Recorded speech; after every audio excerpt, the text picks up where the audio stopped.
Hello and welcome to the latest episode of the Board Masters with me, Chris Mullins. And me, Chris Reed. And today we are going to be reviewing Roll Camera, the filmmaking board game by Keen Bean Studios, designed by Malachi Ray Rempen. I've got a solo gameplay video up on the channel, which I'll link down below if you want to check that out. We have played quite a few two-player games at this point, and I think the solo is basically the same game. You're just only using one character power, so I don't think there's any value doing a two-player gameplay as well, because it's basically the same thing. But as ever with our reviews, we will be doing the same 5 categories, so art style and theme, component quality, accessibility, replayability, and the overall gameplay. So did you want to lead the way on the art style and theme, Chris? Yes, of course. So with the art style and theme, I really like it. The theme itself is loosely based around creating your own movie. Mm-hmm. So anyone who's interested in watching movies or making movies will probably love this game. I love the art style. It's very theatrical. Yeah. It's bright, it's colourful.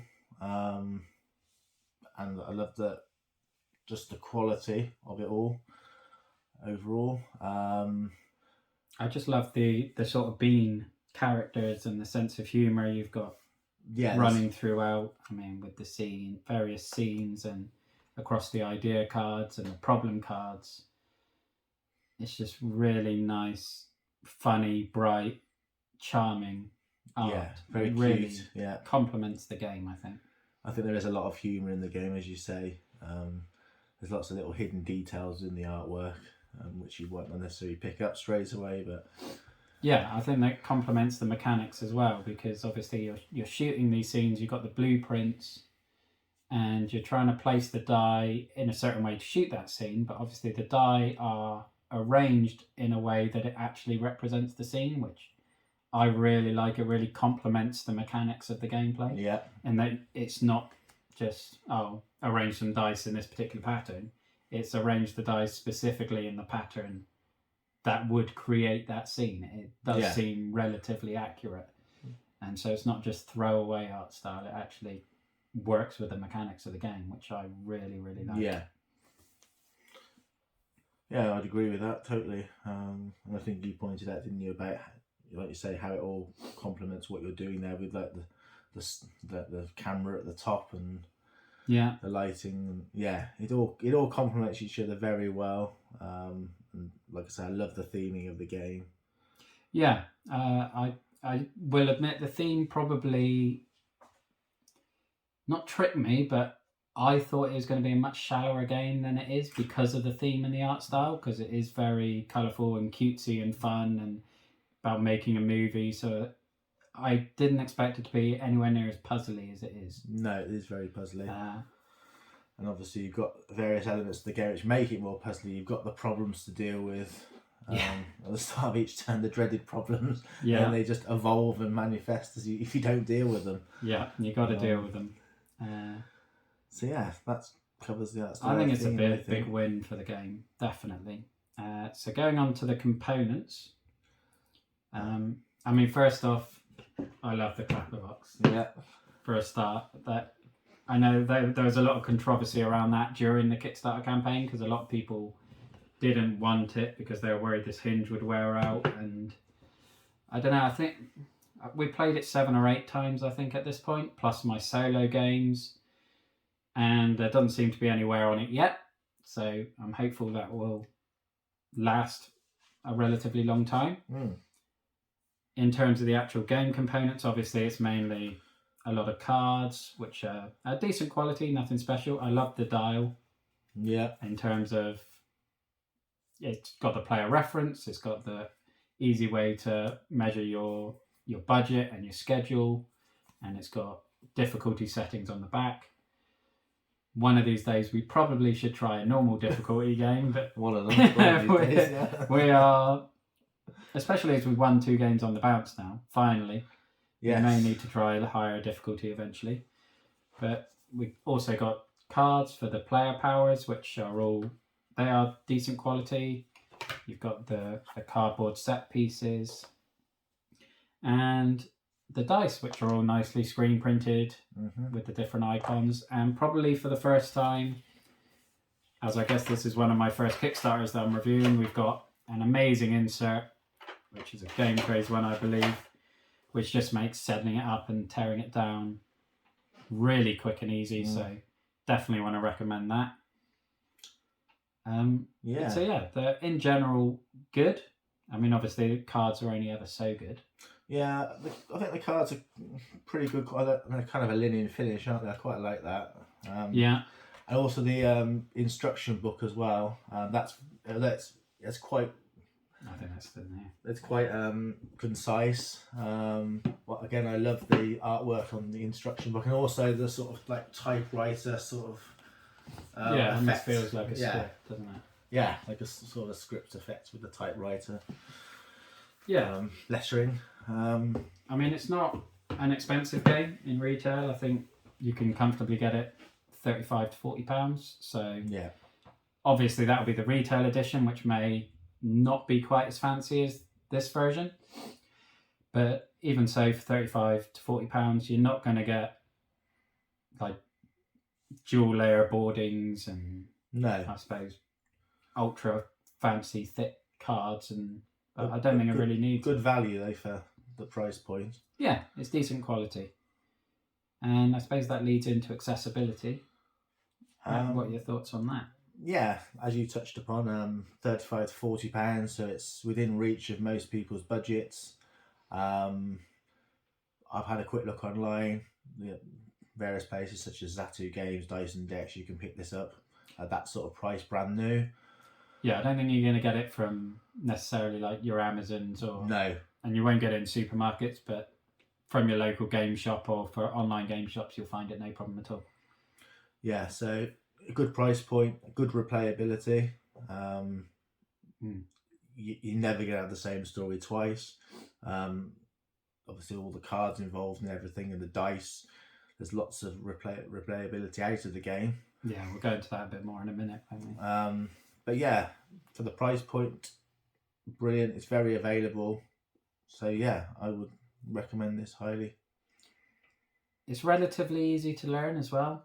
I think it's certainly more puzzly than I expect, but I don't think that necessarily makes it harder to learn. It's the same flow every time, and once you understand the flow and how to do your actions, it's fairly easy to pick up and go with it. Obviously, we've already mentioned that the insert in particular makes setup and tear down really quick. I don't think that's in the retail version. I'm not 100%. If it's not, then that may make it a bit more tricky. Yeah, the setup and tear down is quick. I don't imagine it would take long even without the insert, but yeah. So I would say, again, it's a big win on accessibility because it's relatively cheap. It's relatively easy to get hold of. Yeah. It's relatively easy to learn. It doesn't take long to set it up, so it's easy to get to the table. Yeah, it's a big win. You've already touched on replayability a bit, so did you want to... Yeah, well, just like Chris said before, we promised to play 5 or 6 games of this now. No games have ever been the same. We've actually gone from it's so bad, it's great, to a complete masterpiece in 2 different games. So the higher end to the lower end of the scale. I mean, we never got anywhere close to winning the first 3 or 4 games, and then it just went crazy. How we just did a cinematic masterpiece still boggles me, to be honest. But I love the strategy involved in this game and how to utilise your dice with these players you have, because obviously each player has different sort of strengths and which way you can use the dice. So for instance, you don't only necessarily need to use 1 dice to do a certain action rather than normal 2, and you can resolve problems with just using 1 dice rather than normal 2. So I think it's how you utilise the dice to the strengths of your character. And these characters add to the replayability as well, obviously, because there's 6 different ones, which all have different powers, different abilities. So you can, you've got at least 6 games before you even have to use the same character twice. Obviously, you're drawing cards from this big deck of scenes, so the available scenes that you're going to have to shoot are going to be different every time. You've got the script cards, where you've got a big pile of script cards, and you've got a top half and a bottom half, and you draw 5 of each for each game. And so the script, which gives you sort of objectives. So for this one, if you have 3 dramatic scenes next to each other, you get 3 extra quality, for example. Yeah. So they give you mini objectives throughout the game. They're always going to be different. Yeah. Because again, there's so many of them.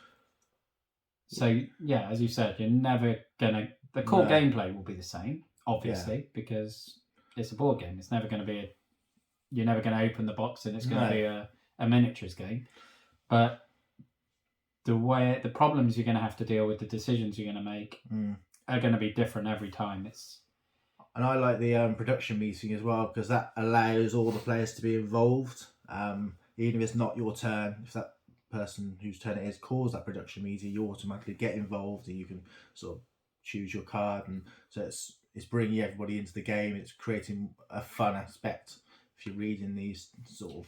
Yeah, particularly if you're playing with higher player counts, because you could be waiting for a while, but if someone calls a production meeting, you need to know which card in your hand may be the most appropriate for whatever problem you're dealing with. But again, we're kind of segueing over into the gameplay aspect, and mentioned a few bits of it already. Like it's far more puzzly and more strategic and deeper than I ever imagined it was going to be when I backed it, which is a big win for me personally. I really love the thinky aspect of it.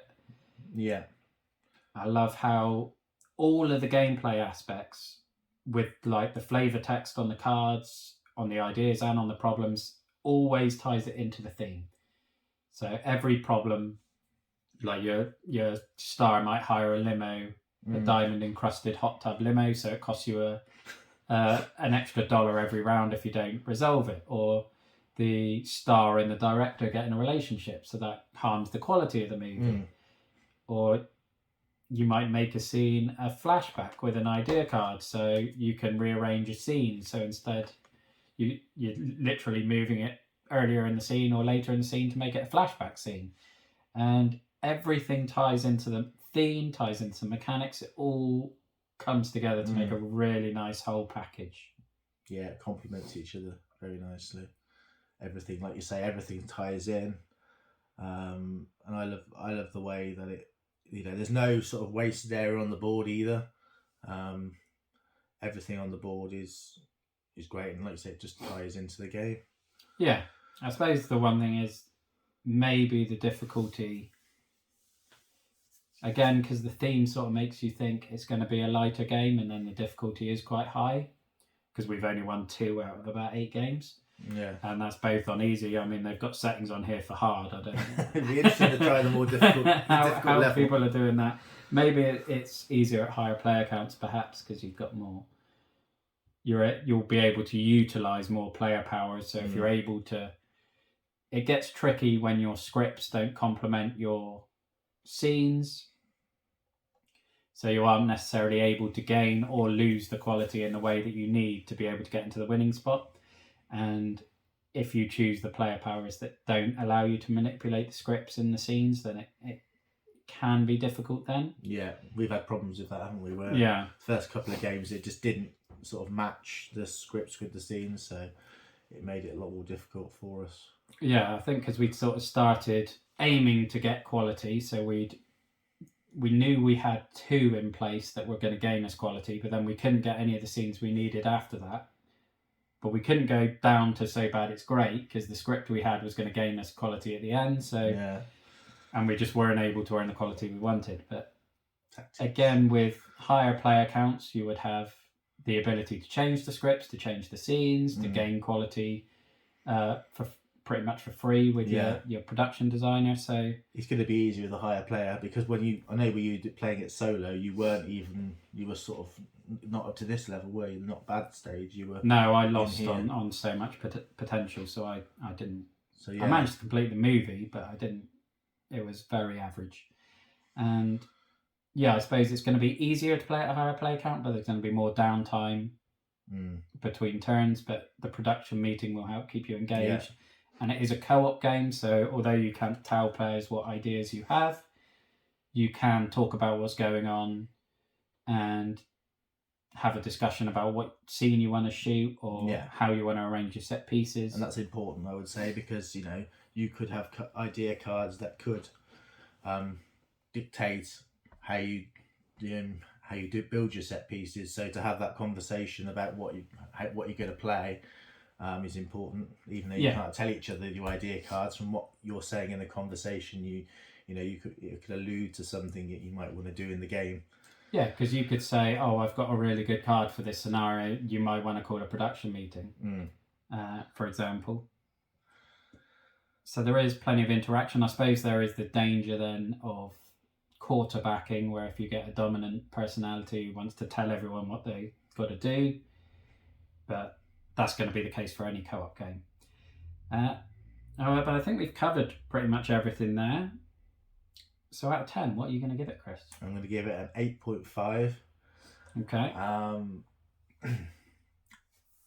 I was sort of looking at this, obviously played this game various times with Chris, and I was sort of like looking at it in a bit more depth last night when I was sort of constructing my review. It does surprise me. I mean, with this game, I know Chris was talking about an awful lot, and when he was going to be receiving the game, he was looking forward to it. I didn't know anything about the game other than the fact it was based on shooting a movie, but it did surprise me. I really love the art style. I really love the theming. I love how the mechanics, how, as we both touched upon, it all sort of works together. I love the co-op aspect. I think it's got a great price point. It's very available for people. So yeah, for me, that's why I'm rating it sort of an 8.5. I did sort of like go between an 8.5 and a 9. Mm-hmm. But in the end, I chose the 8.5. Just because probably for me, I wish it was a little bit longer. I know to a degree you can sort of like finish, depending on what you draw and everything, you can finish the movie quicker. But I would have preferred a bit of more of a longer game, longer playthrough. Yeah, the schedule, you're always fighting your schedule and your budget, aren't you? So yeah, but I love the and the storytelling at the end when you've constructed your movie and you've got to sort of try and pull together some sort of fallible. pull together your 5 scenes to actually make a storyline. It's that's tricky. Very novel. But yeah, I love the game. I didn't go into this game expecting a huge amount, but yeah, an 8.5. I really do like it. Yeah, I would probably go similar, an 8.5, maybe going up to a 9. I think 3 or 4 players would be maybe more enjoyable because you have a bit more of the social aspect. You've got more of the powers going, and you can be maybe a bit more dynamic in terms of manipulating everything. Whereas in a solo or 2 player, unless you happen to pick the characters that give you that power, you can't manipulate things quite as well. One thing that did remember when Chris was talking then is that there is a Kickstarter campaign coming up for an expansion, which I think it's this month, October. So if you're interested in the game and you don't want to get the retail version, I'm sure you will be able to get the Kickstarter version that we have here through that campaign along with the expansion, which is going to be more money for me to spend because I'm sure I'll probably get that. But yeah, I think that is Roll Camera, the filmmaking board game, and I think it's fair to say we both really, really enjoyed it, and we've both been very pleasantly surprised because it exceeded both of our expectations, I think. And also, it's very different to any other game I've played with Chris so far. I mean, we've mostly played sort of like the big campaign sort of games on the whole, with a few like shorter games chucked in, like Hooks of War or whatever. But this is very different. There's nothing else like this game. This is a very unique game, I think. Yeah, I certainly I'm not aware of anything that necessarily does such a good job of tying the art style into the theme, into the mechanics. So it genuinely feels like you're shooting a movie, and you've got those same problems and issues, and just maybe a bit more obviously heightened and comic. But I love this game. I really do. It was one that I bought on a punt because the theme and the idea looked nice, and didn't have huge expectations for it. and I am very happy that I've got it in my collection now. So Yes. highly recommend it. Yeah, definitely. But that's it. So thank you very much for watching. Look after yourself, stay safe, and have a good one. Bye-bye now. Thank you. Bye-bye.